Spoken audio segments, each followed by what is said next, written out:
Hey, a self-defense event. A self-defense event happens in seconds. And the time it takes to listen to this commercial, your life could change forever.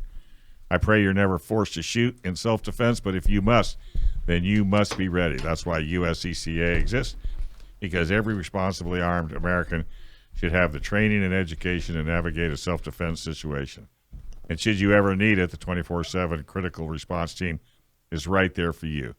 To discover more about the USCCA, visit uscca.com/GOR. Act now, because the life you save could be your own. That's uscca.com/GOR. We have some good news. USCCA's got a promotion. Did you hear about it, Dave? Nope.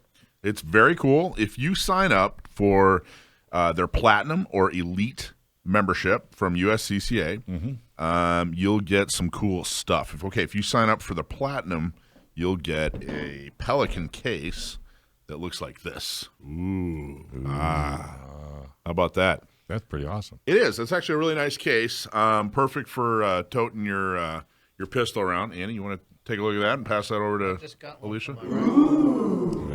Yeah, there you go. Can you put your lunch in it? You put your lunch in it, yeah, if you like. Might be overkill. I mean, it depends on what you're having for lunch. Lunch. Seen the kind of lunches I make, you know? Well, I They're would to die imagine. for. I would imagine. Ooh, I like that. Yeah, and the other one for elite members, you're going to get this survival pack here. It's like a survival kit. It's got all kinds of cool stuff in it. A compass and looks like a pen and one of those glass break dealies and something to make fire and all kinds of cool stuff.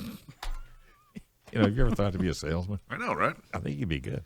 And it says USCCA and it's got an American flag on it. That I like. I thought you were a Boy Scout. I was a Boy Scout. That's So the I best don't you need can any do? of that. But were Best you you an can do is a fire Explorer thing? Scout? I don't need any of that. I just survive. You know how to do it. Is that I it? just survive. Isn't there one more? We actually had our Isn't there another level? no. Those are the only two gifts. Oh. So sign up. Go to uscca.com and sign up. Check out uscca.com/GOR. Sign up to be a platinum or an elite member. You'll get a cool special gift. All right, I'm very upset with the raffle. Why?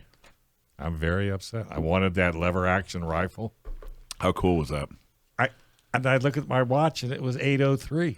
Well, So I'm really upset. You should have extended it for old people. well, we only Who got it? We How much only. money You're did right. you We sell only it for? had bidding up for like 2 weeks, Dave. I know. You missed it by 3. Let's be fair. Old people are already in bed by 8 o'clock. Don't start. Come on. I was thinking about it, but what do you mind? Can you tell what it went for? I don't remember what it went through. Like $1,100, I think, something like that. Yeah. I was going to bid $1,500, Well, give me $1,500. I'll get you a lever action right today. just like that one. Just like that. Wow, very similar. I don't know. Yeah, well, the other probably won't shoot. But it'll be a BB gun. It'll be a Red Ryder. It was really a nice. It was. And there were a lot of really, really cool gifts. Thank you, AO Sword, for your donation of of the Creedmoor. What a fantastic, cool gun that was. Mm-hmm. Thank you, Russ, for donating the Stoner AR, and all kinds of people stepped up. Thank you, Carlo. Carlo donated a bunch of wine, which was very cool. Mm-hmm. And then I'm not sure. I got to verify this. He donated a bunch of really nice wine. He's got a really, really good taste. And then I think he bought one of his own bottles back. So thank you, Carlo. That's super generous. It's very thoughtful. Oh, who put that bottle in? Yeah, there? oops. That's mine. Somebody. So was it successful? It was very successful. Thank you, RJ, up in Orange County, by the way, for donating the Duffy boat ride, and thank you to Gene. I want to go on a Duffy boat ride. I know. It's you ever been on one? I haven't. It's all electric. Yeah. They're the coolest. Oogie. Where's it at? Where do you? Out of Orange County. Okay. So probably, I don't know. They Is have that water in Newport, Orange maybe? County? Yeah, they have a little bit of water. Okay. And then thank you, Gene James, for donating the safari. Thank you all. Okay, what we got to do is we got to go around the Southern California here. Let's bring on Heather from Orange County Gun Owners. Heather, what's going on? Hey, how you guys doing today? Good. So what's going on in Orange County? Bring us up to date. Hey. Oh, well, real quick, you guys were just talking about that Duffy boat. If you guys are interested in that, when we have our gun going to be May 20th, we will have another one of those Duffy boat rides with RJ available for at the dinner that we're going to raffle off. So That's cool. you guys are welcome to try for it. Yeah, if you haven't done it, it's a must do. You got to do it. They're really cool. And it's beautiful where it is. Yeah. So it's fun. You take your friends out and just enjoy it. It's just like a nice, calm area, and you just ride around. You can see all the different houses and boats out there and everything. It's really nice. Mike wants to go by himself. I do. Well, that would be it'd be You might be pretty able to romantic, take frankly, RJ's if I arm, did. Too. He might take you out. And we're actually in the next couple of weeks we're gonna have information up about Orange County's gun prom, right? What date is that coming up? It's going to be on May 20th. It's a Saturday, and the doors will open at 5:30. So Fantastic. we're gonna have it at Orange Hill Restaurant again. Beautiful location. It's up on a hill, so you get the whole view of Orange County. Wow. And in the summertime it'll be nice and. Usually there's hardly any clouds in the sky too, so it's nice and big and bright. So. And Orange County, you guys have your monthly meeting on Wednesday, right? Yes, it'll be Wednesday at On Target in Laguna Niguel, so on Target shooting range. Fantastic. All right, Heather, thank you so much. Anything else going on in Orange County? We also have a tabletop on Saturday the 26th at La Habra Detail Garage. They're going to have a cars and coffee. So if anybody's got nice cars over there, want to swing by and show them off and then talk to us a little bit about getting a membership, we'll be there as well. Great. All right. Thanks, Heather. Let's move to Carla from Inland Empire. Carla, what's going on in Inland Empire? Hey, how's it going? It's we've got our monthly meeting coming up on the 25th at Riverside Indoor Shooting Range, and on March 4th, we are going to be holding our first new shooting social for the year of 2023 at Rainbow Range. And those can be, you can sign up for the shooting social on our website. Fantastic. And website is what? What is it? InlandEmpireGunOwners.com, right? Yeah, or you can go IEGunowners.org. IEGunowners.org. Thank you so much, Carla. And our very newest is Gail from San Diego. What's going on with San Diego County Gun Owners, Gail? Gail? She worked hard this morning. I guess so. All right. Well, San Diego County Gun Owners had a fantastic couple of shooting socials this weekend.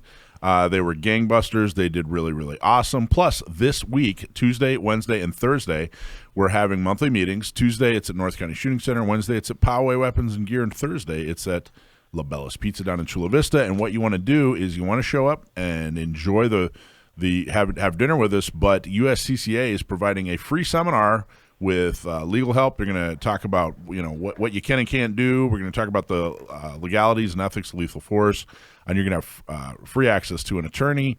They're going to tell some great stories. One of the attorneys actually has a really great story that he's going to talk about, a case that happened here in San Diego.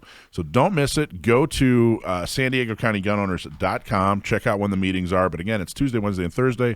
All start at 6 o'clock. All provide food. North County Shooting Center on Tuesday, Poway on Wednesday, and La Bella's Pizza down in Chula Vista on Thursday. So join us. School safety, unfortunately, is a hot topic again with a shooting at Michigan State University. We have booked Andrew months ago, but it's especially relevant now, and that he is our special guest for today. A nationally known advocate for school safety, father of a victim of Parkland shooter, and author of Why Meadow Died, Andrew Pollack. But first, if you have legal matters that involve firearms, you need to call California firearm lawyer John Dillon. If you have questions about, say, red flag laws, gun registration, gun transportation, or maybe you just need to know that your guns are California compliant, call our trusted firearms attorney, John Dillon. John Dillon specializes in California gun laws. Call 760-642-7150, or you can visit his website at DillonLawGP.com. Okay, our guest today is a very special guest, and I can't tell you how much I appreciate you being here, Andy. Andy Pollack, the author of Why Meadow Died, the people and policies that created the Parkland shooter and endangered America's students. And if you haven't read Why Meadow Died, highly recommend it. You can get it on Amazon. And for those who aren't familiar, Meadow was your daughter. Yeah, Meadow. It's hard to believe it's already been 5 years. Has it really? Valentine's Day. So usually February. Yesterday's my birthday, but this time of year, it's a tough time of year. February. Well, our hearts and prayers truly, truly go out to you. There's no way anybody in this room that I'm aware of could even come close to feeling what you're feeling. Oh, there's nothing like having a. I never say I lost her, because lost is like something that you could find again. Yeah. So for me, she was murdered, and something a parent could never overcome. Never. never be the same person. Except you're up again. and fighting. Yeah, well, I had to.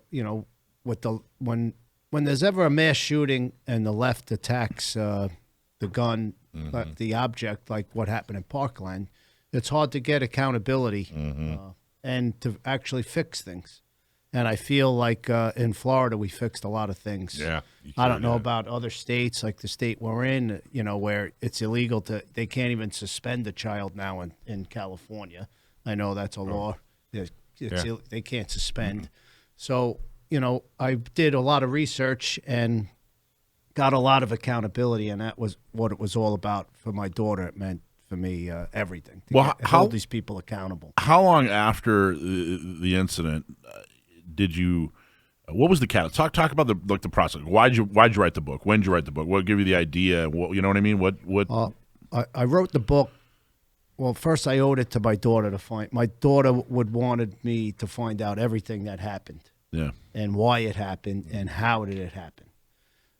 And I started getting calls like within the first week that everyone in that school knew that this kid was a sick kid and he shouldn't have been going to that school, and he was threatening people, and it was just teachers called me, students called me, and what happened is my co-author, Max Eden, he works for a think tank, a conservative think tank out of D.C., and he's an expert in education. So he came down just to write an article on what happened, and it ended up, me and him, we had a good conversation, and I go, Max, he was asking me questions, and I had so many people calling me that he started following up leads of what actually happened, and it turned out to be in a book. It couldn't just be an article. It had to be a book, because how Max got into education, his mom was a teacher, and he saw how devastated her career went down the tubes with public education and what it did to his mom, and it got him interested in certain things in education, and he just wanted to uncover everything that happened in Broward, and we did in that book. I mean, you must have been, one day you're just living life, and this thing happens, this horrible, horrific thing happens. You must have been enraged. You must have been angry. Well, I had the life, bro. I worked out like a madman. I did CrossFit. I played lacrosse a few times a week. I coached. I loved my kids. I loved my life. And February 14th, 2018 just turned everything around. Like if you look in Florida in Parkland, Parkland's rated the safest city in the state of Florida. And meanwhile, I didn't know this, and no parent knew it. They actually frisked this killer every day before school, before he went in, and none of the parents knew about it. They had to frisk him. What? Yeah. They acknowledged it? Oh, yeah. It all came out, later on. After, we did a bunch of depositions with the security guards. His nickname at the school was Crazy Boy. Great. And it was just it's just horrible. And of course, I'm angry to this day. That anger I was going to never say, goes that's away. not gone anywhere. I'm angry all the time when I think about it. I look at pictures of my daughter, and I'm angry. Is this your only daughter? Yeah, my only daughter, and I have 2 sons. And I'd imagine that this helped channel that to something productive. It channels it. I do a lot of work. I do a lot of work with law enforcement. I like to help certain conservatives in political parties, because I really despise Democrats to a T. Because of this? Because I wasn't political before any of this. President Trump was the first time I voted. But when I dissected Broward County, where my daughter went to school, every person that ran the county that failed my daughter ended up being a Democrat. The sheriff was a Democrat. He was removed from office. Yeah. Right. Okay. This is accountability that we got with helping to get Ron DeSantis elected. So the first month we held the sheriff accountable, and we removed him from office. So let's back up. So you weren't political. Never. You didn't really give. I voted maybe here and there, but didn't really care. Even if he voted. Wouldn't describe yourself as conservative. Wouldn't describe yourself as liberal. Wouldn't describe yourself as Republican or Democrat. Just kind of living your life. Well, I didn't really get involved with it. I was so involved with my own kids and a business that I was running. And you were happy. Oh, well, yeah, I was happy. I struggle with being happy now. I have to because I have 2 sons I got to be there for and a wife. But, I wasn't that political, but I would never say I wasn't conservative. I had conservative values, but I wasn't running out to vote. And Right. now I see how important it is to get involved at a local level is very important for parents. But you certainly didn't have this disdain, disappointment for Democrats until you started digging into this stuff. I guess That's what what I happened really, to me, man. Andy. I'm That's telling what. you, Yeah. I dug into it like I'm telling you, and they really got me so mad that I described them like Superman describes kryptonite. Like I can't have them around me. That's how much I can't stand them. So what are some of the? Let's talk about what are some of the things that came up? So you're doing this book. You're talking to people. You're doing basically an investigation. You probably did the investigation first. You did the research and got the. I did did the everything first. just for my daughter. She wanted me to Did you find do out this what on happened. your own, or did you? I Get did like, it with Max, who was Okay. an education expert. between the two Because of you? I'm not. I went to high school and. I couldn't have wrote a book without Max. Oh no. I put it But all I mean, into who words. did all the investigation work? Both of us did it. We interviewed so many people. How did you get a hold of these people? They felt like they had to come and talk they to actually me. came to you. We didn't go looking for them. They felt like they wanted to get something off their chest and they wanted to tell me. Now, did the anti-gun crowd and the media, did they reach out to you, kind of assuming like, hey, I'll bet you this guy's? Yeah, they didn't. And then when I hit them from like left field. They didn't know what was coming. But Talk a little bit about that if you don't mind. What Well, what a did that lot of phone call or times- whatever? What was it like? Well, all those kids got famous in Parkland, if you remember, and none of them, anytime it came to hold people accountable, none of them, if the TVs weren't there, those kids weren't there. Like when it was came time to hold the school district accountable, hold the school board members accountable, I was there with my sons and another father, Ryan Petty, that I'm good friends with. He helped me hold these people accountable. And those kids, none of them were there. I couldn't get on when I wrote my book. They wouldn't put me on one of those CNN or DNC. Yeah, all those. None of them would put me on when I wrote my book. But you're on Fox, weren't you? all the time. Fox and Newsmax and Almost OAN. gonna have to get his all autograph them. before he leaves. So, but the biggest thing that we pulled up was what Obama did, and it's in this state, in every single public school, was he put in these policies that were put in place not to hold kids accountable, because back in the day, instead of helping kids, so they said a lot of more African American kids were getting suspended and expelled and arrested, right? But they thought it was because of racism. So they said we should stop expelling these kids and suspending them, but all of them, you know what I mean? So in the school district in Broward, so kids were allowed 3 misdemeanors per school year without ever getting held accountable or even meeting law enforcement. And then it would reset every year. 3 misdemeanors. 3 misdemeanors. They could sell weed. They could steal an iPhone. They could assault another kid and never get held accountable. They put them in some feel-good program in the school. I mean, look, 3 misdemeanors. This isn't like, hey, you're late 3 times, or And hey, these you missed 3 policies, assignments. right now, they're not, in Florida, they really, like I have some good friends in the Department of Education for the state of Florida. They're cracking down on it. But this state now, what we're in California, they have these policies going on. Like I told you, you can't suspend a kid in California up to a certain age. There's no holding. When you can't hold kids accountable, it creates just an unsafe environment. Kids, regardless of color, need accountability to put them in the right direction in life. So in Broward, the kids were getting misdemeanors and they were getting put in, they were watching videos in a room trying to teach them right from wrong. So 3 misdemeanors a school year, and then it reset. Every year they could do another 3. I mean, I know. I don't know. I mean, how many? I think what percentage of people get through high school without committing a single misdemeanor, let alone giving them 3 misdemeanors Every per year. year? That's crazy. And, it sets them up for failure. So when we looked in Broward, we looked at the statistics.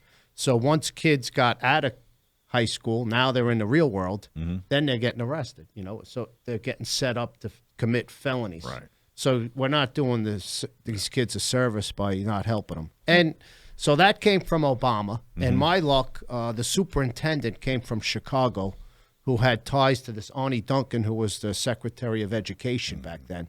And he brought these policies to Broward County that creates this unsafe environment where Crazy Boy was able to go to the school. Right. And where he went in, we know he walked right into the school with the doors open and killed my daughter. But that was Obama, another Democrat, and Arnie Duncan, a Democrat, the superintendent. So Ron DeSantis, I love that guy. He did so many things for my family. He put in a grand jury investigation into the Broward School District. Orange County Gun Owners is dedicated to preserving and restoring Orange County self-defense rights. And if you live in Orange County and want to help defend and restore the Second Amendment, join OCGunOwners.com/join. Orange County Gun Owners is a do-something organization to restore and defend the Second Amendment.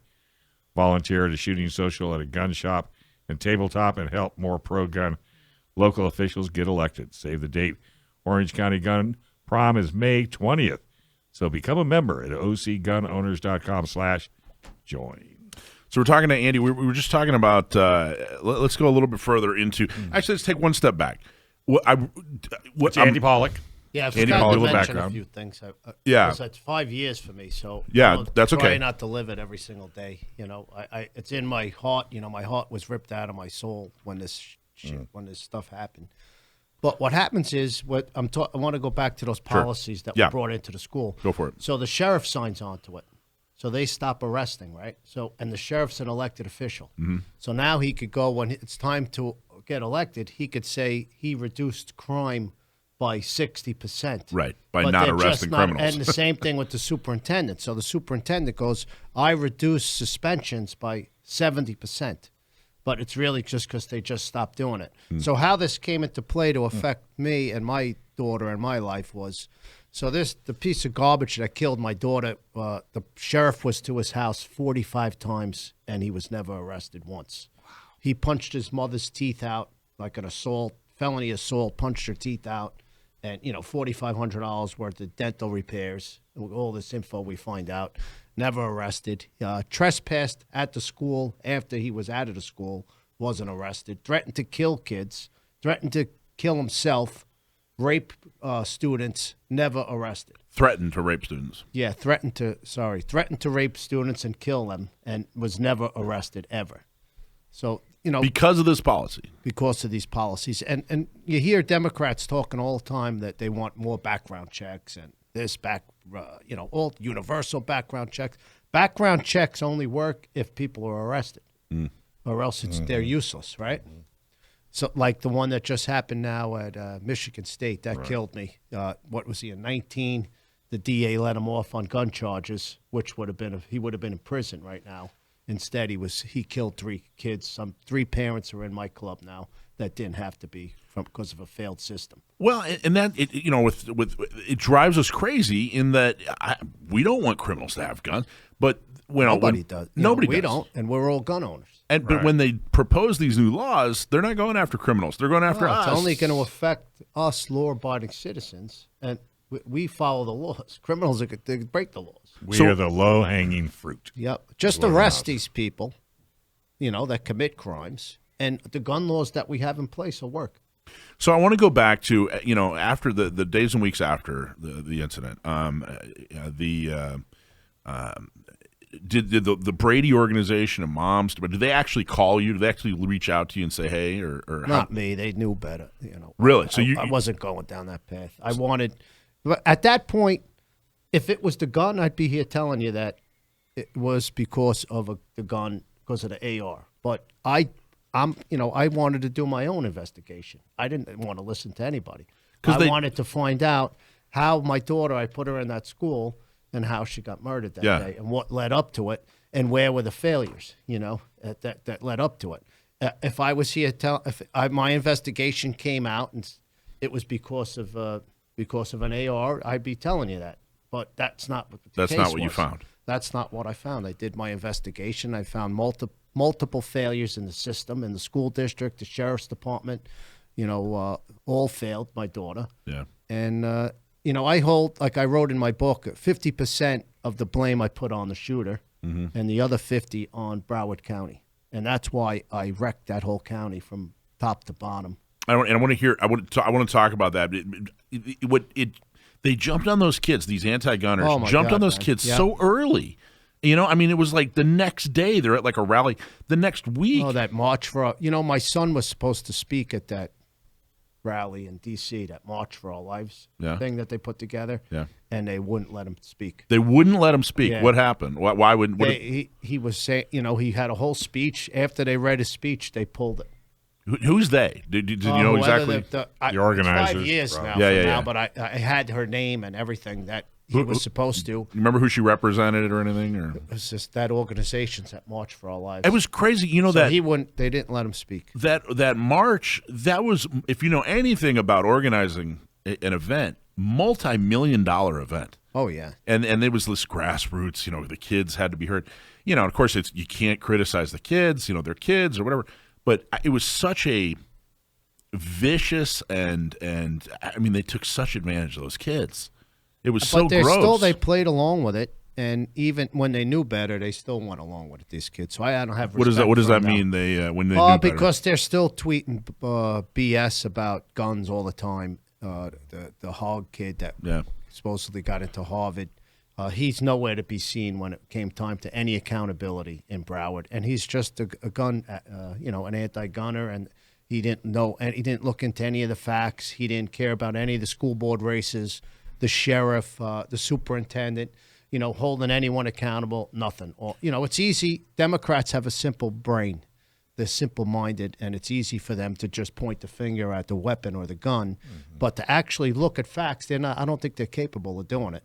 So. They can't look at the facts. They can't look at the policies. They can't look at, hey, the freaking gate was open. What if they actually followed the policies where the gates were supposed to be closed? Maybe my daughter would be alive. Yeah.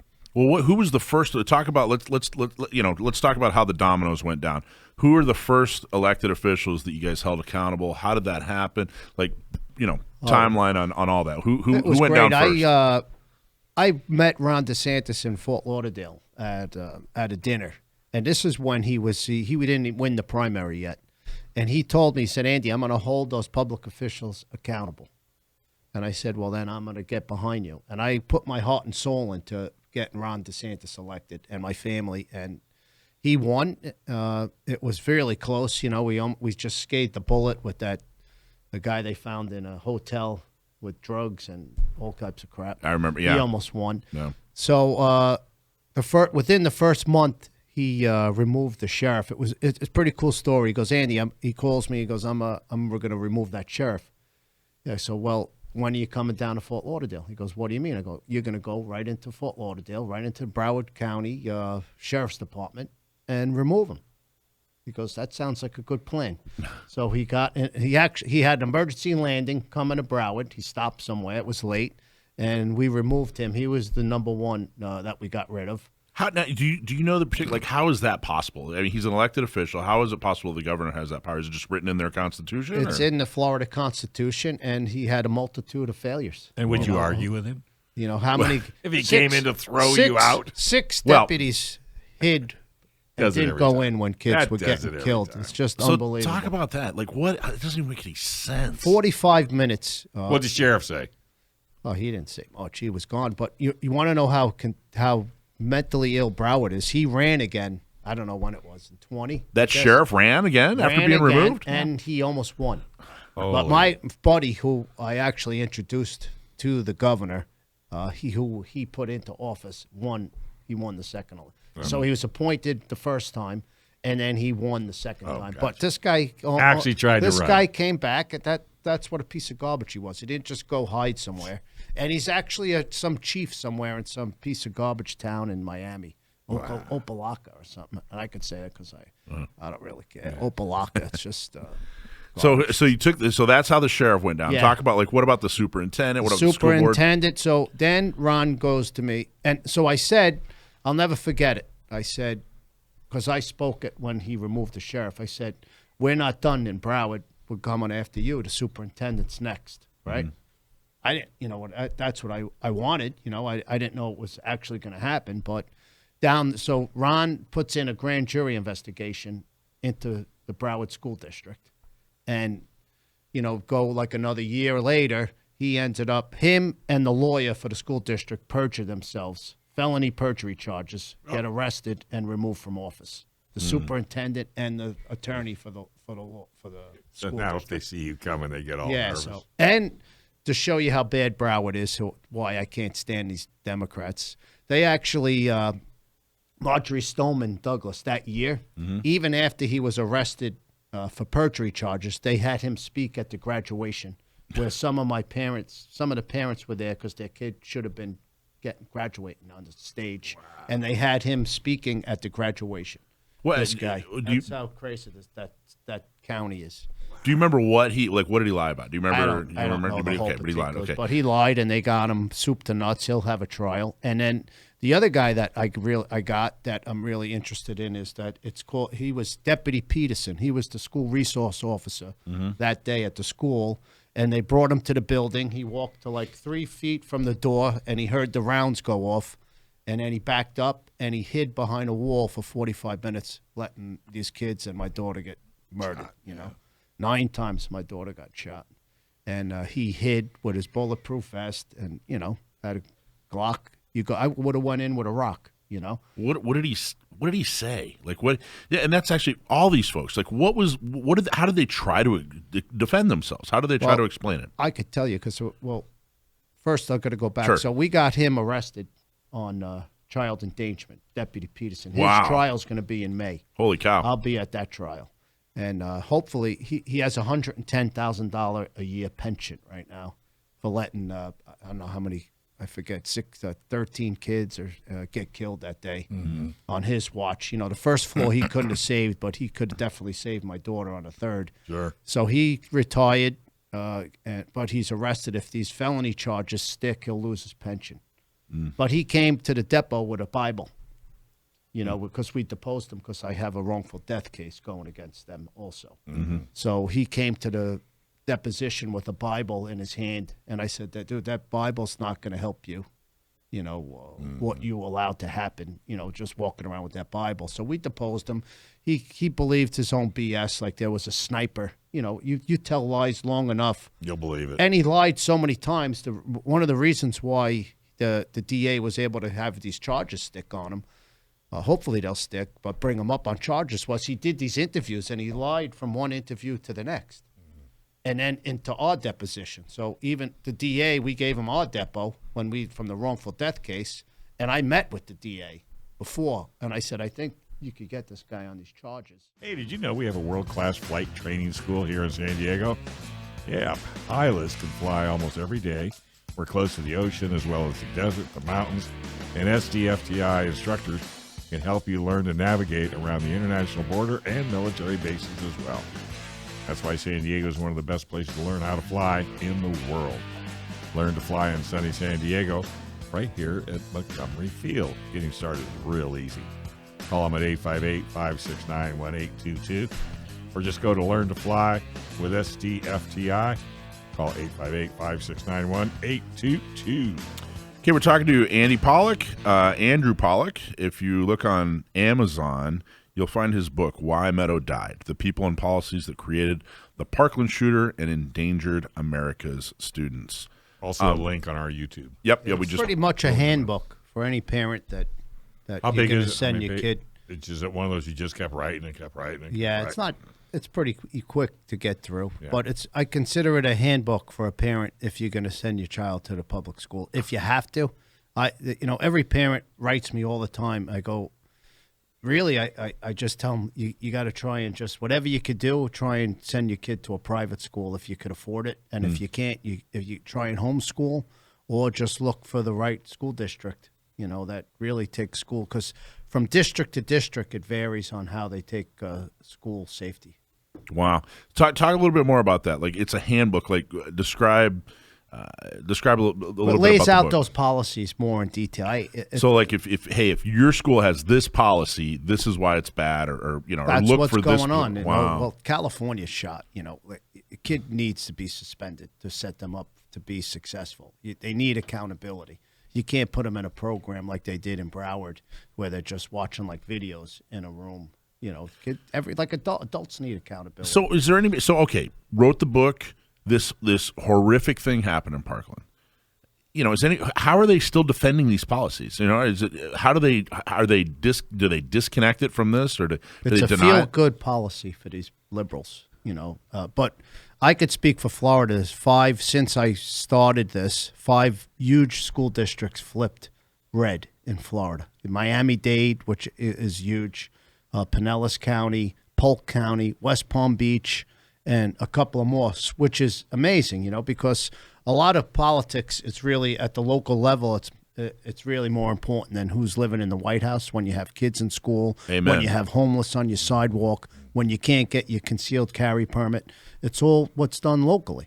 So that's why I preached it from day one that your parents, and I was guilty of this. I wasn't involved. I didn't know who the school board members were. I didn't know how freaking wacky they were and how liberal they were. And, I consider it a mental illness. But I didn't know one school board member's name. Now because of what happened to me, I'm involved with a lot of school board races, and I try and help school board people get elected. And that's where the cancer starts in every county, is at the school board level. Where have we heard that before? That's where the cancer starts, with the commissioners, with the school board. And it's really like, if you think it can't be done, I'm just telling everyone, look at Florida, for example. And Florida's changed so much to the better. So things could change. So the school boards got flipped. Yep. Was it a direct result? Like, hey, look at what happened in Parkland.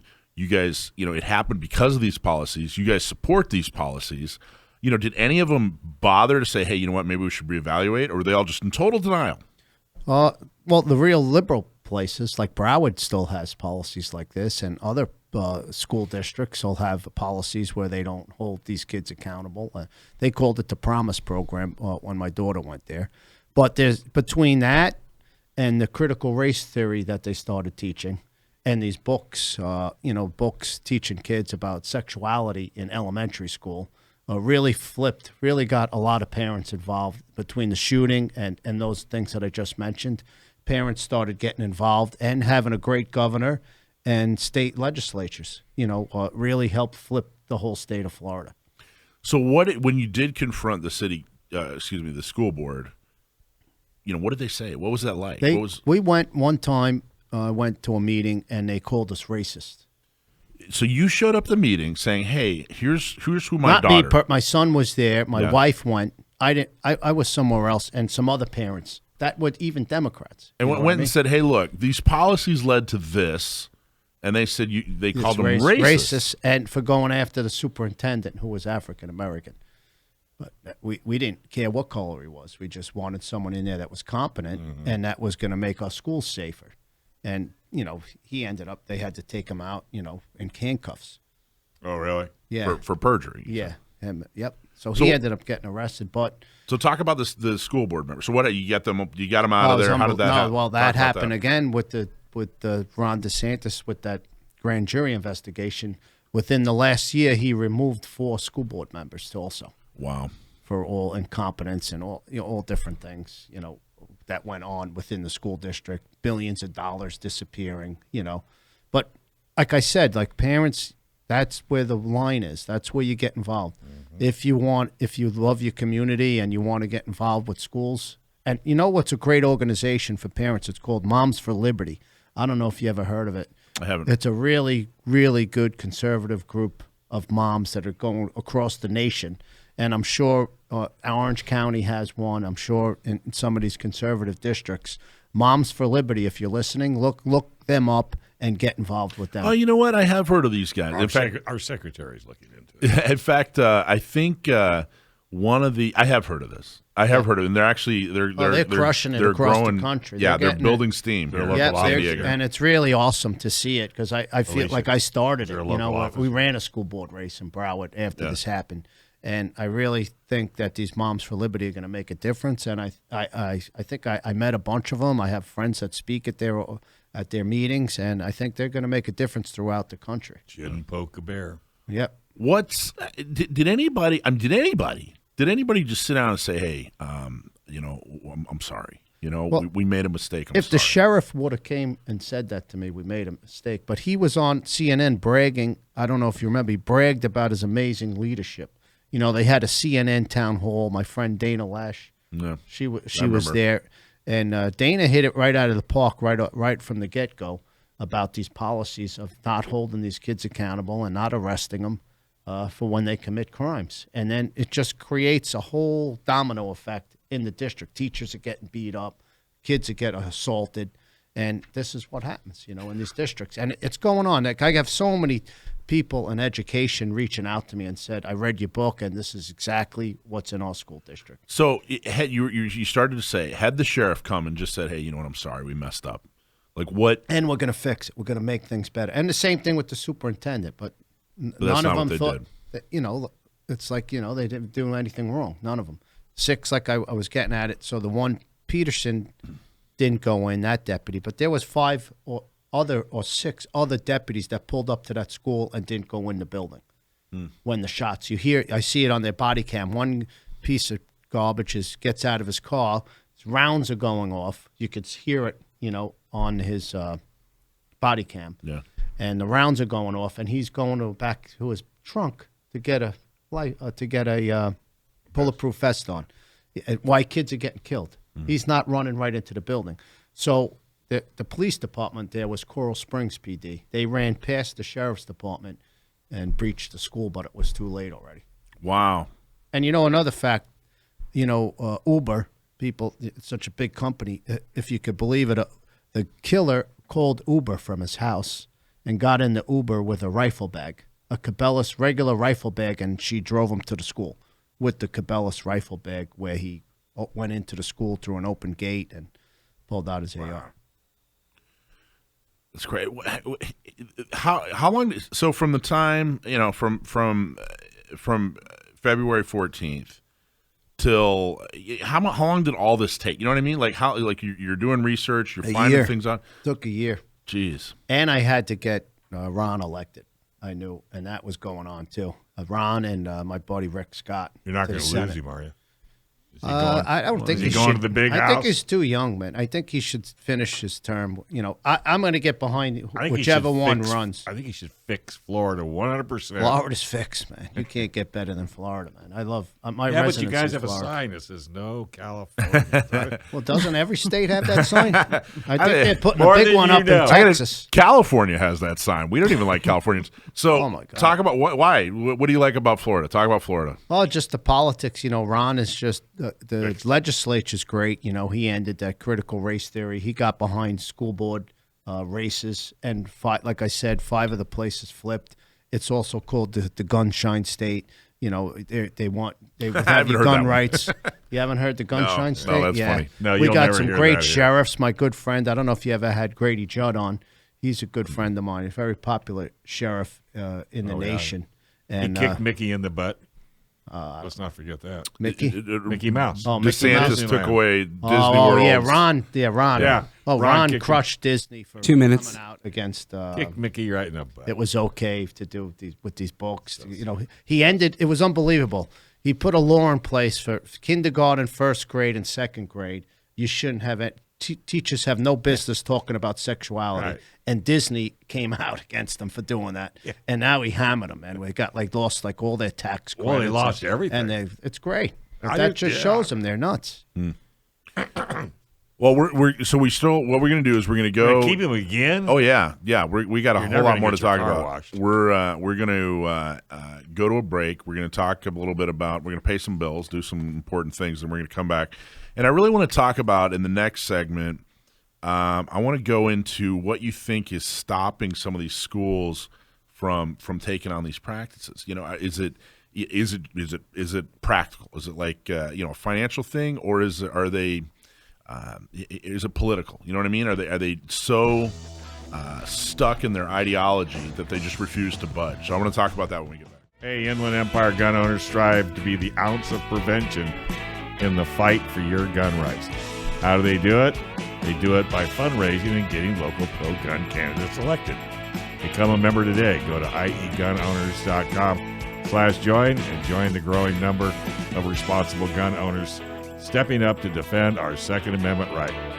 That's IEGonowners.com/join. Okay, a couple bits of business before we get back to our interview is, let's see, we have a prize winner, Mr. Larry Zeller. Cool. If you join the email newsletter by going to gunownersradio.com/subscribe and subscribe to our newsletter, you could be a winner too. Larry, you're going to win some merchandise. So if you guys want to purchase your merchandise, you don't want to wait around to win it, just go to shop.gunownersradio.com. You can buy all kinds of cool merch. Gun Owners Radio Range Day on April 23rd. Please join our newsletter to find out more about that. It's going to be a very cool event. We're very much looking forward to it. It's $20 for 10-ring members. If you're not a 10-ring member, go to our website and become a 10-ring member. So we are talking to Andy Pollack, author of I want to get the name of your book perfect. Why Meadow Died: The People and Policies That Created the Parkland Shooter and Endanger America's Students. And before we went on to break, I wanted to talk about, what do you, in your opinion, what you've seen, the policies that you've identified as being dangerous and the changes that need to be made. What is preventing, or what does prevent these other school boards from implementing them? What's the problem? Like I said, they think that by holding these children accountable for acting out is going to affect their, future in life. Instead, it really does the opposite. By not holding kids accountable. And like I said, we were called racist for calling out the superintendent and these policies because he bragged about how he dropped school suspensions by 70% in the first year. So that's one of them. The anti-law enforcement. Totally ideological. It's ideological, and it's just a sickness. Like, the teachers' unions, it's just another arm of the Democratic Party. They have a lot to say. The teachers' unions, think about it, when we ran a school board race, the teachers' unions are out there hammering away to get these other school board members elected. They're at every polling. They're handing out, they have cue cards, score cards, who to vote for. Mm-hmm. Yeah. And they're out there hammering, and they're teachers, and the teachers union, they're powerful in all these school districts. Mm-hmm. I never understood why would anybody listen to a union, a teachers union? Like, who out there is going, wow, this person. They go to these. No, they are. They're very powerful. They work hard. They go to these, at the voting booths. And they set up tents, and they're out there hammering away for these school board members. You wouldn't believe what unions will do to try to get their way. Yeah, I know. It's crazy. There's school districts now that think it's bad to have police officers in the schools also. Not in Florida. We got a law passed in Florida after the shooting that it's by law, every school has to have one deputy per 500 students. Oh, wow. Holy cow. So that's huge. Yeah, that's huge. We got that done. And you hear about school districts in like Seattle and that, they don't even let their police officers carry guns in the schools, which is ridiculous. If you have a high school in Florida, they have 2,000 students, you got 4 deputies on campus all the time? Yep. And what they also did, what I helped get done, was in that bill was called the Aaron Feist Guardian Program.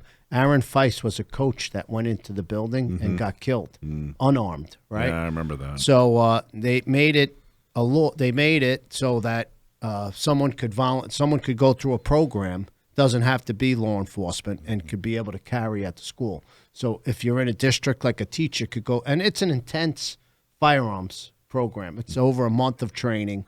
They do gun retention. They hold them to a higher accuracy than regular deputies.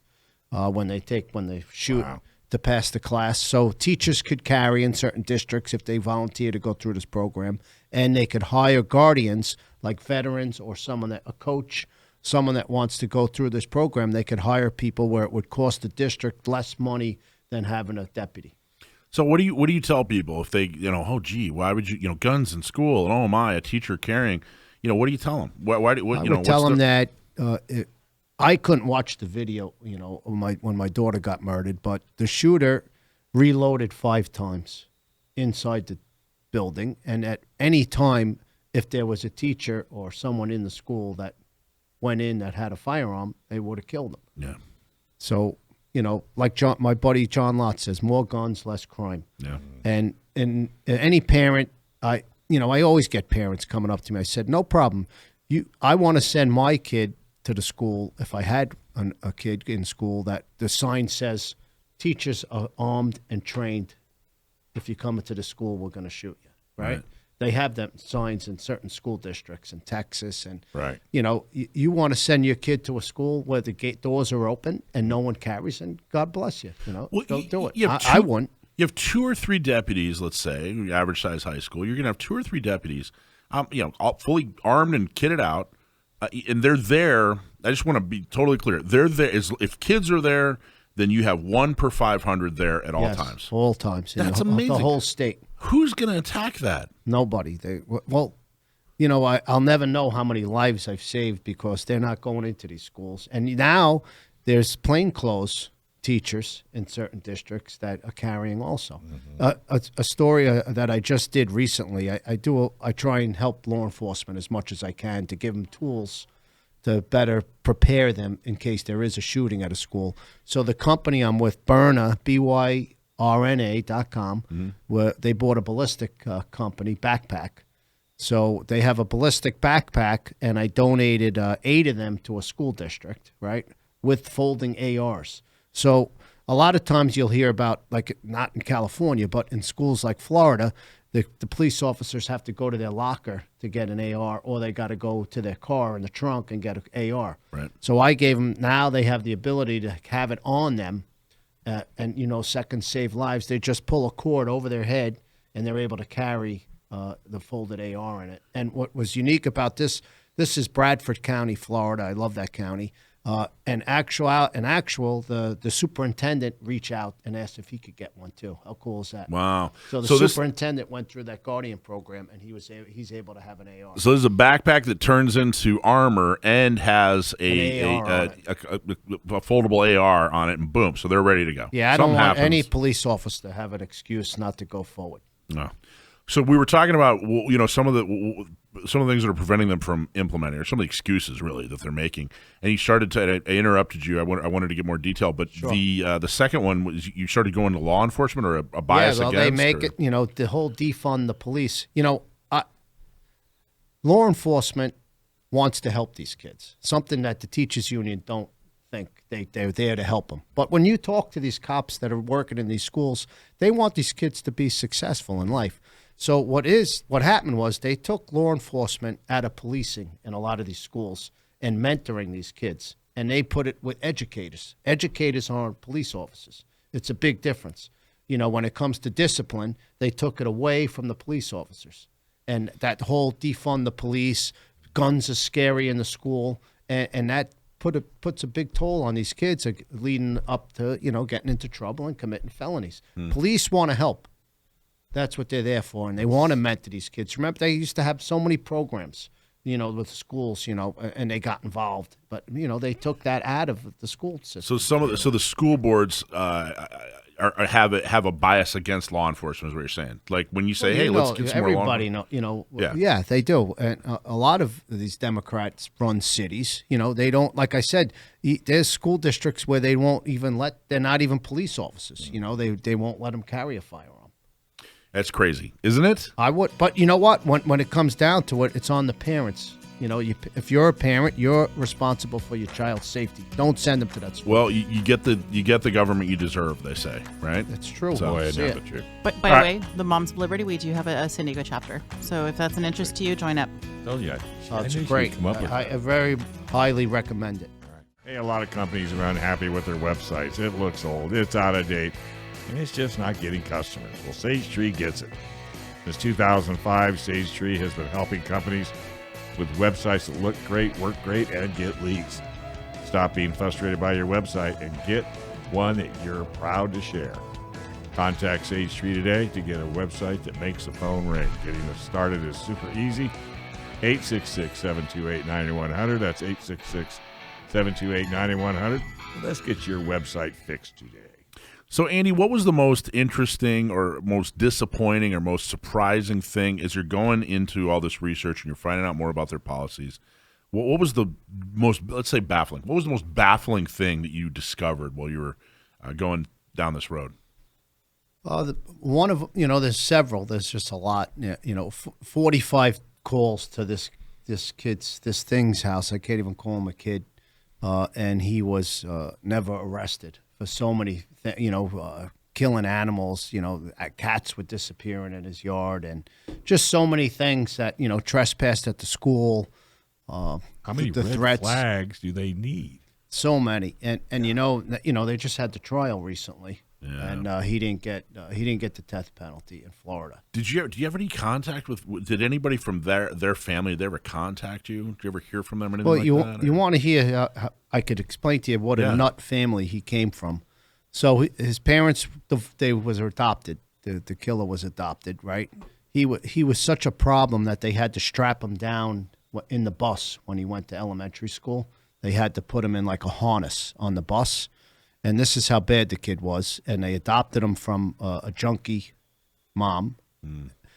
Don't you know this family, 2 years later, adopt another kid from the same junkie mom with a different father. Oh, my goodness. So they got two of them. They're dead now, the mother and the father of this individual. The biological? No, the ones that adopted them are dead. Yeah, they're dead. Died of natural causes. But they adopt, this kid's already a nut, right? Strapping him down, biting kids in school, like really like aggressive. And they go and adopt his stepbrother 2 years later. Well, that to show you how bad it was. That's pretty messed but, up. You say I want to mention things because, not on this show, like probably because everybody on this show is pro Second Amendment like I am. But if people would look at what goes on with a lot of these mass shootings, there's always something before that happened where they could have been arrested or they should have had something on their background, like the Michigan State shooter. A lot of these shootings, and when you dissect it, you see that there were so many red flags prior, or mental illness. That's another big problem in this country that I came across is the mental illness. When someone could threaten to kill somebody or is mentally ill, the police, I know this because my wife works in the ER. She's an emergency medicine medicine. The police just drop these people off at the hospital. They don't arrest them. And they don't go through what in Florida they call it the Baker Act. Here it's a certain number you call it. 5150, but 3 days. Baker Act is 3 days in an institution while they get evaluated. Is that the deal? Yeah, but it doesn't go in Florida. It never goes the full system where they get in a psychiatrist and in front of a judge where they're deemed unsafe to themselves and to others, where it would be put on their background. So these people that that are out threatening to kill people, they'll go to the hospital. They're less than 3. Sometimes they're in and out in a day, and it's never dinged on their background, and that's problems, in this country where we should be looking at, not more gun laws. We already have the mental illness issues, and you have that Baker Act and what is it called? 5150. 5150 in California, and they never go through the act of following through on that, where it gets on their background. So anyone could go, like in these, like the guy in Michigan State, the DA, I'm sure the DA, if you look, is a Democrat who didn't arrest him, where he should have been in prison. And how angry does that make me that now that 3 parents, their kids were murdered at this college? So let's talk about the mental health thing.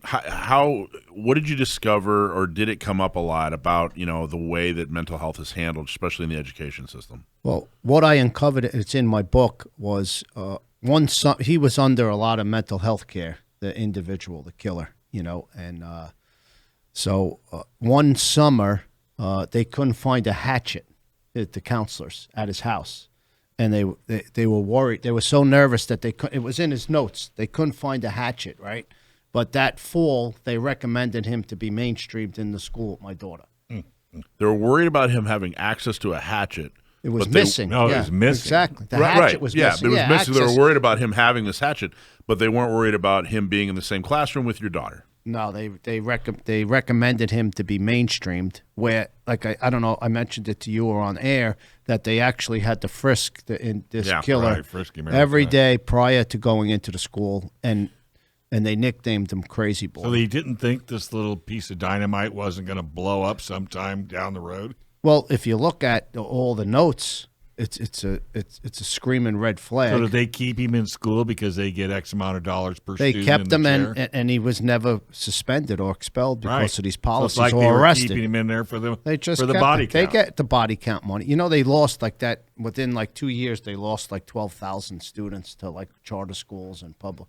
You know, parents are seeing the light. You know, Finally. they're waking up and getting involved. And the charter, you know, it's great in Florida now. There's competition with charter schools. You probably don't really have it big time here. We do now, especially after COVID. You're starting with the charter Yeah. schools, so that's a big plus for parents. It's driving the unions. Talk a little Oh, bit yeah. about what if this is the first time anyone's ever heard the term charter school. Can you talk a little bit about what is a charter school? What does that do? Well, a charter school really is competition to the public school system. And a lot of times I like it. You know, a lot of times the kids wearing uniforms, they're a little stricter. You know, parents have to do a certain amount of volunteer hours a year so that they encourage parents to get involved. And I think it's great because it's competitive. It makes the public schools have to compete, you know, so it'll bring up education in the public schools. But Look at the numbers. Look at the numbers that are out there. Here in California, the funding, so charter, I'm not sure how it's run in Florida, but here it's still government funded. So the money follows the student. So if you pull a student out of public school, you move them over to a charter, that money moves with them. And so what's interesting too, like in Broward, they'd have schools at 50% occupancy, but they wouldn't close them because they knew that a charter school would come in, and they don't care. It's not their money, you know. So they'd keep schools with 50% occupancy open because they knew the day they close, a charter school would come in with better education, taking school security, you know, serious, where the public schools didn't. And here you can even go the homeschool route through a charter. I was going to say, can Yep. you go through You the can. homeschool? Yep. Yep. And Florida's like, and now I think in Florida they even changed it. You could take your tax dollars and put it towards a private school now. I think that Not might here. have changed. Yeah, They're not that a lot close. of things. We could go on and on and on about Florida, and you'd say not here. Not here. So, We can say that about everything. And was there any? You had no idea that schools were in such, in such bad condition before this. I mean, it really No, just. I wasn't like most parents. You know, everybody thinks it can't happen, but you talk to the people in Santa Fe, Texas, the parents. You talk to Uvalde. You talk to the Parkland parents. Everyone thinks it can't happen to them, and then it happens. It happens. Yeah. Is there a lot of communication with families and victims of some of these? It's painful for me to talk to some of the other parents, but I don't. Any parent, that had a child murdered, I give them a pass regardless of what they're yapping about. You know what I mean? Even if I don't agree with them, if they want to go out and say the Second Amendment should be abolished and ban every automatic weapon, semi-automatic pistol and rifle, I let them have at it. You know, They're in so much pain. Yeah, I give them a pass. Any parent, and I think everybody out there should. If you don't agree with a parent, and I don't agree with a lot of them, but I won't come out publicly against any one of them. That's it's interesting. A lot of people, Dianne Feinstein's in a different situation in that she's an elected official, but what a lot of people don't know about her background is she was actually involved in a pretty horrible shooting, which is what made her anti-gun for others. She was never anti-gun for herself. She always had her own gun, but she was in an office when a killer, got into their building and killed a couple of people. So yeah, she has an irrational fear of firearms because of the experience she went to. So it's like trying to convince her, trying to rationalize with her, trying to say, hey, let's look at this logically. It's not going to work. No, you just got to get her out of office. They won't look at the facts, what led up to that day. You know what I mean? What failures happen in society to let that person walk to that building with the gun? Right. It's man. I like dissect. I like to know the facts before and when I look into that Uvalde killed me, when Uvalde happened in Texas recently, all those kids got killed, and the same crap with the law enforcement not going forward. I thought after Parkland there wasn't a cop on this planet that if he heard gunshots, because it was national news. Like I went on national news and called out these police, and every law enforcement agent in the country knows when you hear gunfire, you go by yourself with another another officer or you're by yourself. Go. It's in the book. You go towards the gunfire, and then Uvalde happened, and that really crushed me. Have you received any criticism? Has anybody bashed you? Have you received any threats or anything like that? I had so much hate mail all the time, blaming me, it's my fault. My daughter was murdered. I support President Trump. I support conservatives. So it's always my fault that my daughter got killed and I'm making money off the NRA, all types of stuff I read, but I don't know. It bounces off me. I really don't care what they say. Well, that's why at the beginning, at the beginning of the show, I really wanted to talk about you didn't come into this with a bias, No, I came in open-minded, and the facts were the facts. I could honestly say, and on everything I uncovered, there was a Democrat behind it, and it damaged me, and I keep them at arm's length. So why was it important? After all this happened, I think it would be real easy to just climb under a rock. My daughter was chirping in my ear, saying, "Daddy, you find out what happened and you hold those people accountable." And I wrecked all of them, for her. I did it, to hold these people accountable. Are you done? Oh, I'm just about done. Yeah, I finished. No, I got that trial's going to be in May. I was going to say, you got a couple I'd more. like to get that deputy charged on the felony child endangerment charges. Talk about that a little bit. Let's take a break first. Okay. See what happens? Yeah. All you do is talk. I know. So we are sitting here with Andrew Pollack. Don't Yes. bring it up. Wrote a book about a terrible experience he had losing his daughter at Parkland. Highly recommend you grab the book. It's really more of a guide because you've done, over a year of research, going every way possible for every... And, after that shooting, too, a lot of the kids... That Parkland group got a lot of the publicity blaming the gun and the Second Amendment. Oh, so this is the truth if parents want to know what happened in Parkland, not the BS that the news wanted to show you. Right. And you said you were you owned guns prior. Yep. And did this strengthen your views? Did it change your views? Talked about how your views on firearms and self-defense and carry and all that other stuff. How did that affect it? I got so damaged of still eats me up today of thinking how my daughter tried to shield another student that day. She got shot 5 times down the hallway, and she shielded this other girl, Kara, in the hallway. Another thing what happened, I'll say it briefly, her teacher heard the fire alarms because, when you shoot, you have a lot of smoke coming out. Sure. So that set the fire alarms off from all the rounds that went off. Like 80, 90 rounds went off on the first floor. So my daughter had this idiot teacher that the fire alarm went off, and she put the students out into the hallway into the gunfire, right? Oh, my God. So, and then she locked her out in the hallway, my daughter. She couldn't get back in. So she was locked out in the hallway with the killer where she got shot. 5 times down the hallway, and then 4 times at point blank. Wow. And the bullets, she shielded the girl, and the bullets went through her and killed the girl underneath her. Both of them had killed. So it damaged me so much about being a victim, and how I couldn't help her that day. So. No, right there. I'm sorry, Andy. That's okay. That's all right. That's okay. So it just messed me up. Yeah. Well, you'll never. So I'll never let that happen again. So you got to fight. So you gotta, everywhere I go, you just got to fight. I carry, and I tell everyone out there, the police aren't going to be there to help you. Yeah. When you need them, and even if sometimes if they do come, they ain't going to show up anyway. Right. They might crap the bed and hide outside behind their car. So I tell everyone, carry and train. So when something comes around, you're prepared to defend yourself, and even your loved ones.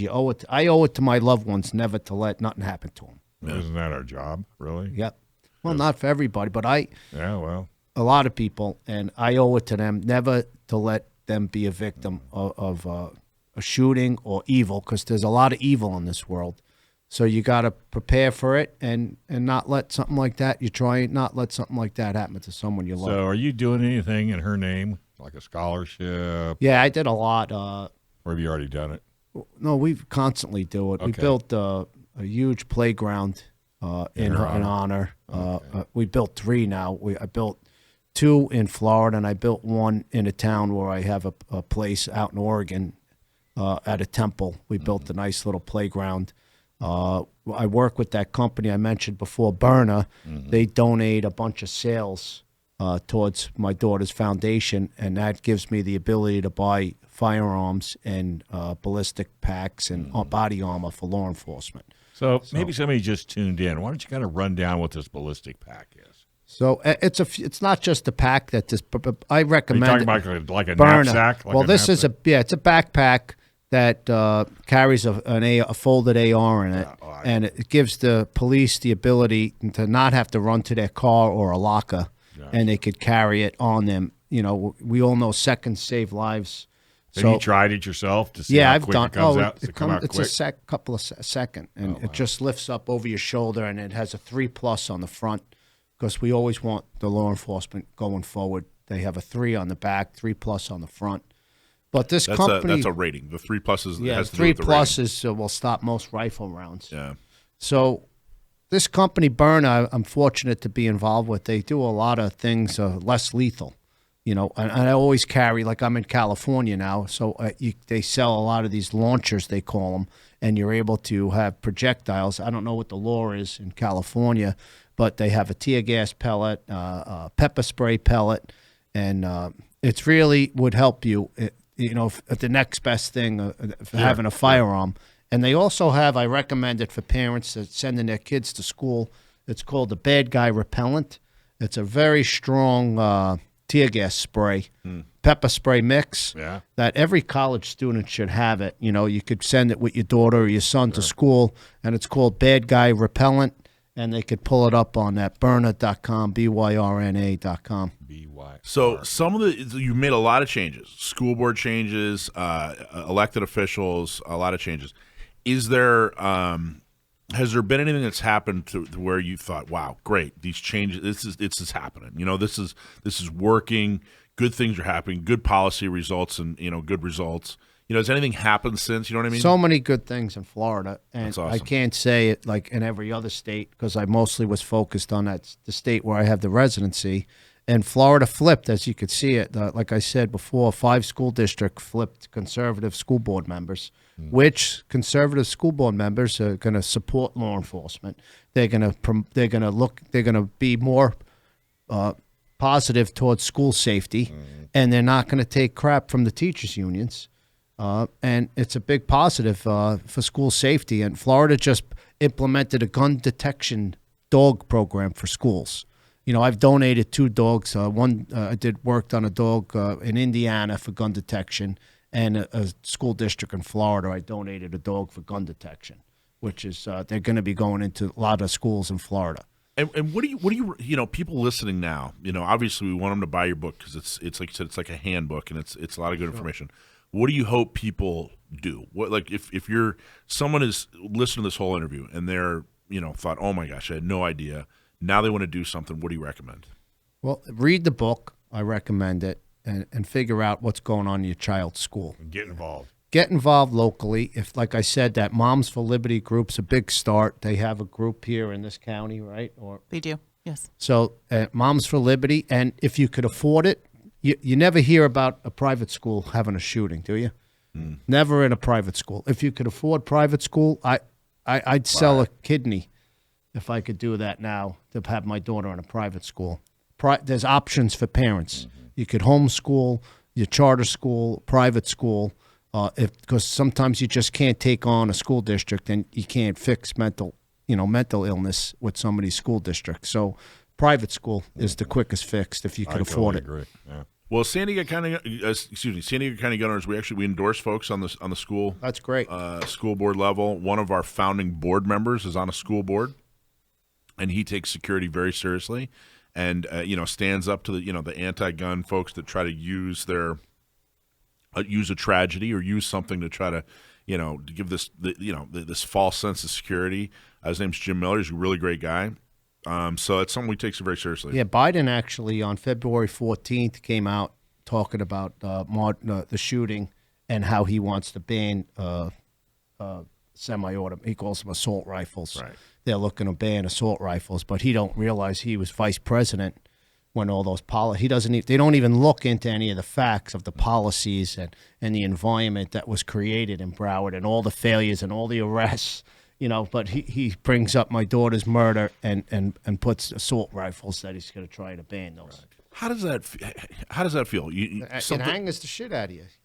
Sorry, That's right. but it just angers you, and and I can't. That's why I tell people I can't. I don't have any Democrats around me, and that's the reason why. That's one of them right there. Uses my daughter's death to put in the same sentence instead of just coming out and saying something about a memorial for that day. He's got to bring in banning assault rifles. Right. Which is he doesn't even know what the hell happened and how many people were arrested and removed in the district. But it's easy because they're simple-minded to just point the finger at a rifle. Right. Without a shadow of a doubt. I really appreciate you telling your story. I really appreciate you being here. I know there's no way it's easy, but I can't tell you how much I admire your conviction. Thank you, and I owe it to. I do it. What inspires me is my daughter to get out and tell her the story of what happened, and maybe there's a parent out there now who's going to get involved, or put a kid into private school, or get involved with this Moms for Liberty, or get involved locally. Well, look what DeSantis did for you. Oh, Ron did. I mean, he just so many things. And So President Trump too, but yeah, but how many times do you see a politician jump in and do what these guys did? He held them accountable, and he ended the critical race theory BS. He ended those books in the schools, where it was talking about sexuality with little elementary kids, So what's the success? Tell a story. Is there somebody said something to you, a mom, a parent, somebody came up to you and said, "Hey, thank you for doing this or saying this or being about." Do you have a story? Well, not one in particular, but I get a lot. Like I like it when parents read the book and they'll write to me and said, I read your book. Now I'm putting my kid into private school, or the school board's flipped. That meant a lot to me. Getting rid of some of these people that don't take school security, at the utmost importance, and it changed, and I was able to witness it. I helped start it, and it finished. That's amazing. And it is pretty amazing. Now, with these colleges, we need to, what we're going to do in Florida. Well, first we're going to fix the death penalty in Florida. The murderer didn't get the death penalty. Like, what do you need to do to get the death penalty? He got, life in prison, which will probably be worse for him. But in Florida, we're going to change it. It was a majority. It had to be unanimous, the death penalty. And in Florida now, with the great legislator, we're going to change the death penalty from 8 to 4. So you just need a majority. I think that'll probably get changed this legislature and with some of the and the rest of the policies that you want to implement with the schools, it sounds like you're nowhere near done. It's not just out there. It sounds like you're actively trying to get this done, not just around but all over. I'm actively now with the death penalty. The death penalty, I'm active on that, getting that done right now in the state. With the schools, I can't do it anymore. I did everything I can. I wrote a book. I need a break. I just can't keep going on and on. I'll help some politicians and stuff. I like doing that. I like helping some good conservative people. I'm good friends with Rick Scott and the President Trump and Ron. We'll see what happens with that in Florida. But like I said, I'm pro Second Amendment, and I love preaching. I got to preach to people never to be a victim, and that's what inspires too. Always carry and train. And make sure California try and change some of these laws here so you guys could get your carry permits. Well, we can get them now. We can get them now in large part thanks to our organization. We're really happy. But get a gun, get training, get your permit, and carry it everywhere you can go. You never know. Don't leave it in the car. Carry it on you. That's what I constantly telling my wife. Carry it home. Take it with you everywhere. All right. Thank you, Andy. Appreciate it, man. You. Oh, thanks for Hearts having and me. prayers go out to you and your family. Name of your book one more time on Amazon. Why Meadow Died. Thank you. And it's easy to get. Hey, a self-defense event happens in seconds. And the time it takes to listen to this commercial, your life could change forever. I pray you're never forced to shoot in self-defense, but if you must, then you must be ready.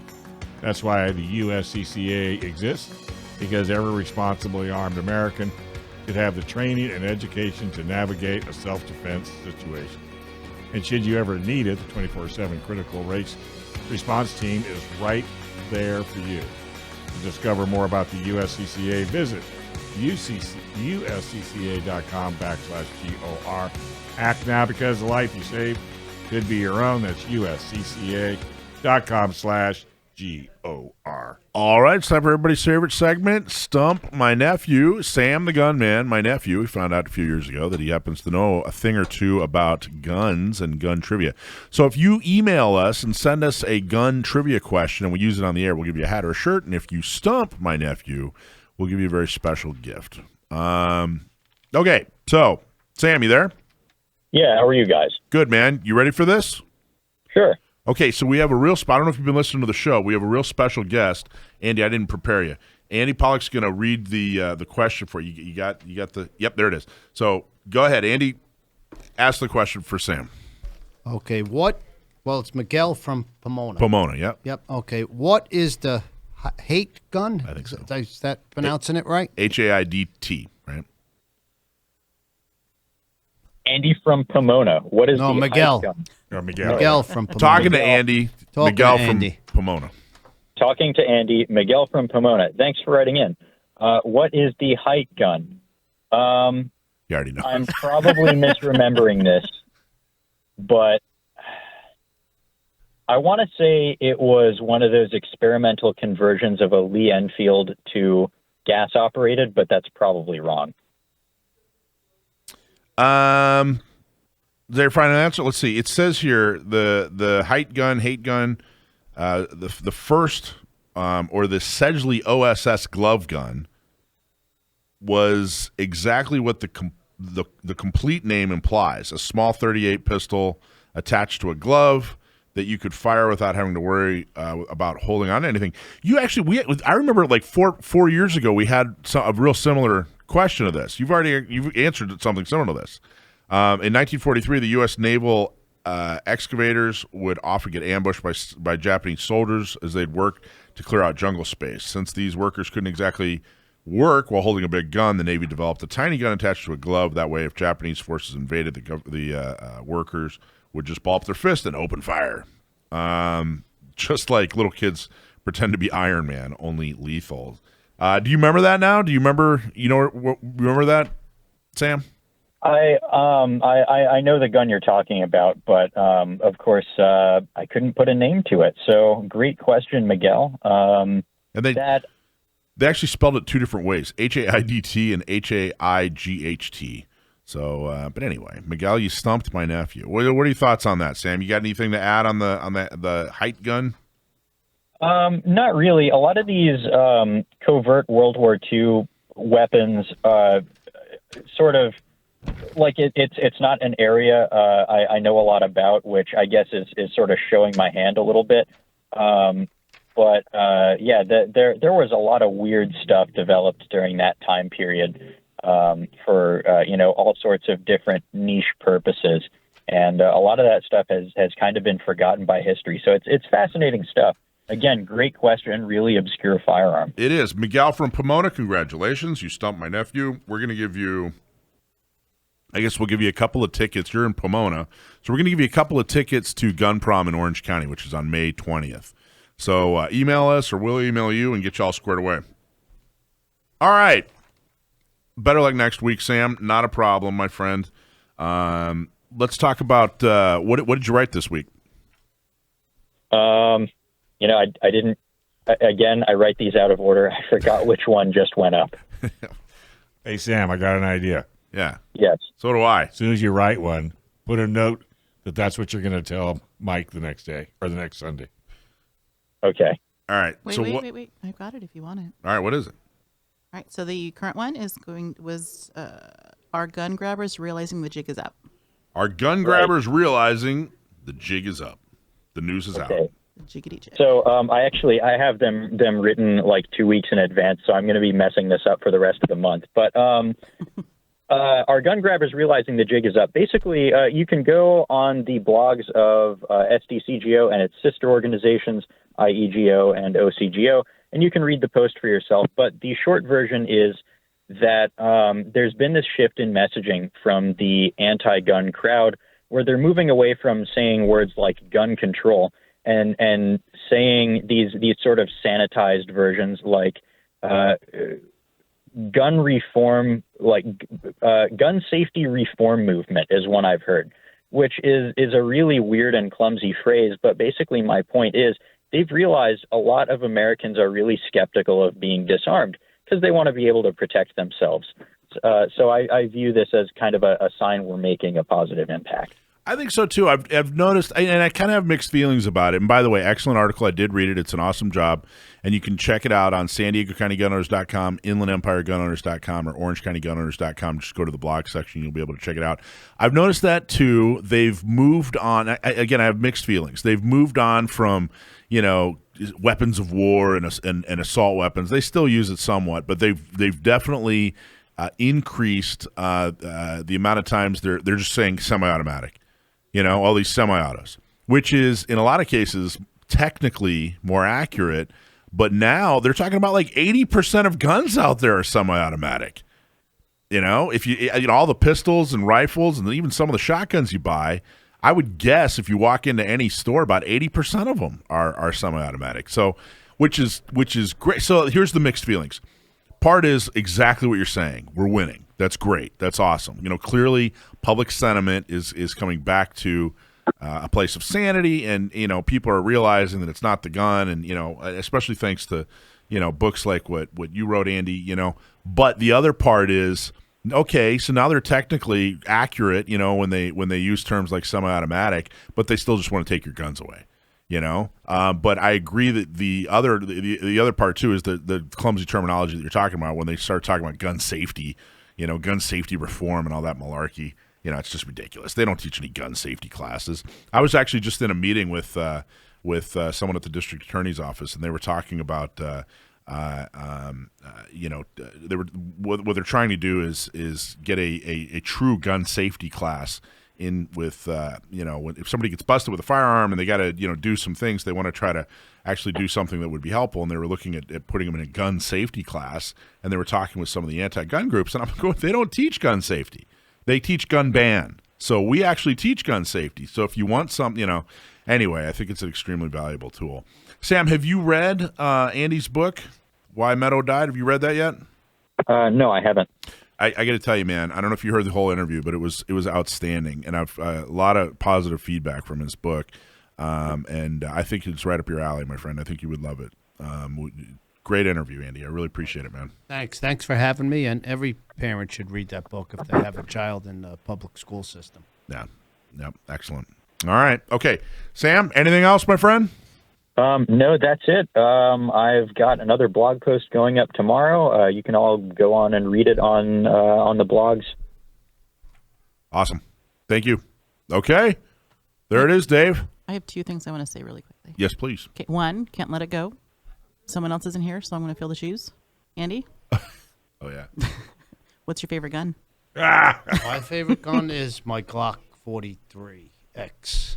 That's People my carry. People have a love nine. But that. I just bought that SIG Compact 45. Did you? Because, I live on my ranch, and I've shot some sick goats with my 9 that I had to, just cull. You live on a ranch, there's a lot of death. Yeah. And the 9mm wasn't even killing the goat. Wow. So I went out and bought a SIG, the Compact 45. I forget the number Did I take on care of it? I haven't shot it yet. I just got it, and I just got a holster made. My buddy just made me a nice holster, but I don't know. I wanted something with a little more oomph. A little more. But my carry gun is my 43X. Nice. All right. We have a little. Can't get any of those in California. Well, thanks for rubbing it in. You can't get a Glock 43. Oh God, no. No. Why? It's not Who rostered. knows? So we have a roster. Anything after And if 2013. they put a gun on the roster, we have to take 3 off. Well, so if it doesn't have a micro stamp on the firing pin, that's another thing. which doesn't exist, they won't let you add it to this roster. So all we can get out in California as far as Glock are Gen 3 Glocks, and only a limited amount of them. We can't get Gen 4, we can't get Gen 5, can't get 43s, can't get 43X. Well, we can get some 43s. I think there's a Gen 3 43. But yeah, is that crazy? Essentially You can't anything get the after SIGs. 2013 is pretty much not going to happen. Yeah. You know who implemented that? Kamala Harris before she was when she was the Attorney General. Yeah. So we could go on. How's and that on going and on in California? Ron, the best governor in the country, has been sending these illegal immigrants to Kamala's house. Has it been taking a Working toll great. yet? Is it on? 2 minutes. That's I working love great. it. I don't know. He's such a savage. That guy. He's sending them to Martha's Vineyard. He's I know. sending them to Kamala's It's house. awesome. It's awesome. Yep. love Keep it. And they're sending them. freaking out. They are freaking out. Yep. And they have big walls and fences and But security Newsom armed is guards around their house. challenging. Newsom is challenging DeSantis. And DeSantis no just comparison. doesn't even give him the time of day. Doesn't even give him the time. No, he won't. It's not even worth it. Look at this state. You know what I mean? Yeah, Newsom actually just went to Florida. I don't know if you heard about this, but he was trying to invite business and people to move to California because of all the freedom. Yeah. I'm not joking. Really? That yeah, was his- that was his pitch. You know what I couldn't believe? I was in San Diego last night. Yesterday was my birthday, so it went out. Happy birthday. Oh, happy Oh, birthday. thanks, guys. I couldn't believe these beautiful buildings, and then right in the street is homeless people. Tent city. Crapping, you know what I mean? Yeah. I don't understand it. Like, they got to be sick, these people, they to live can- like that. Andy. I'm not talking about the people in the tents. I'm talking about the people. These condos could probably like $700, $800, $1 million condos. Yep. And they can't walk to their car without Yeah. stepping in crap. Hey, Andy, we can steal anything up to $995 with no problem. Oh, yeah, they just let them. Well, it's Well, like you Oregon, don't get too. arrested. You don't get arrested.